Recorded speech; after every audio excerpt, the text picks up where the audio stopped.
যুক্তরাষ্ট্রের রাজনীতিতে নির্বাচনী প্রচারণা, মামলা মোকদ্দমা ও বিতর্ক যেন এখন সমার্থক। চলতি বছর নভেম্বরে মার্কিন প্রেসিডেন্ট নির্বাচন। এর আগে পর্নো তারকা স্টর্মি ড্যানিয়েলসকে ঘোষ দেওয়ার অর্থ কেলেঙ্কারি মামলায় দোষী সাব্যস্ত হয়েছেন সাবেক প্রেসিডেন্ট ডোনাল্ড ট্রাম্প। আগামী 11 জুলাই এ মামলায় তার বিরুদ্ধে রায় দেবেন আদালত। এরই মধ্যে মঙ্গলবার বিচারক জোয়ান মার্চান এক রুল জারি করেছেন।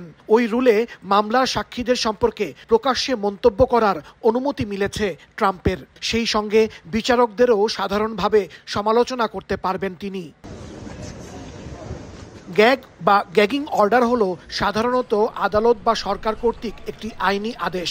এই আদেশে যে কোনো তথ্য বা মন্তব্যকে জনসাধারণের কাছে প্রকাশ করা কিংবা অননুমোদিত তৃতীয় পক্ষের কাছে পাঠানো থেকে বিরত রাখে। মঙ্গলবার জারি করা গ্যাগ আদেশে দোষী সাব্যস্ত হওয়া ট্রাম্পের ওপর থেকে ওই মামলার কিছু নিষেধাজ্ঞা শিথিল করা হয়। তবে মামলার বিচার প্রক্রিয়া, আদালতের কর্মকর্তা কর্মচারী এবং কৌশলী কিংবা তাদের পরিবারের সদস্যদের সম্পর্কে ট্রাম্প প্রকাশ্যে কোনো মন্তব্য করতে পারবেন না। এ বিষয়ে বহাল আছে নিষেধাজ্ঞা।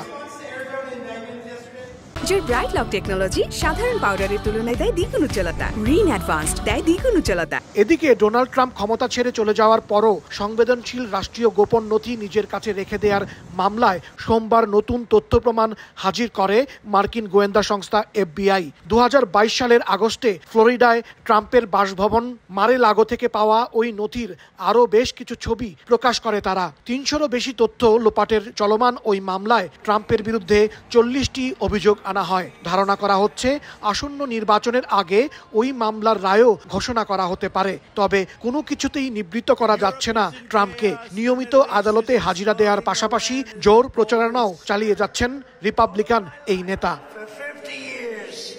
হাসানুজ্জামান সাকি, সময় সংবাদ, নিউ ইয়র্ক।